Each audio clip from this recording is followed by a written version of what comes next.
होली खेले बाबा हरिहरा नाथ सोना गंगा जल के रंग बना तू है गंगा अरे चंदन के अबेर हो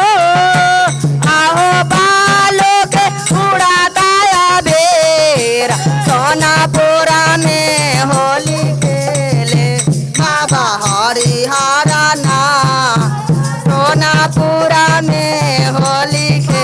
हरिहरा हरिहरा नाथ सोनापुरा में होली गाया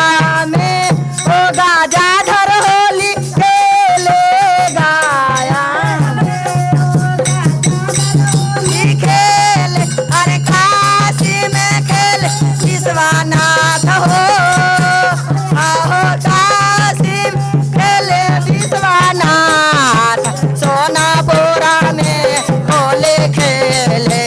बाबा हरिहरा नाथ सोनापुर होली हो होली हो होली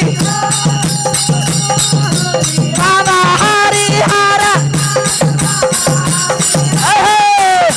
नाथ सोनापुरा में होली खेले बाबा हरिहरा नाथ सोनापुरा में होली खेल प्रेम से बोले हरा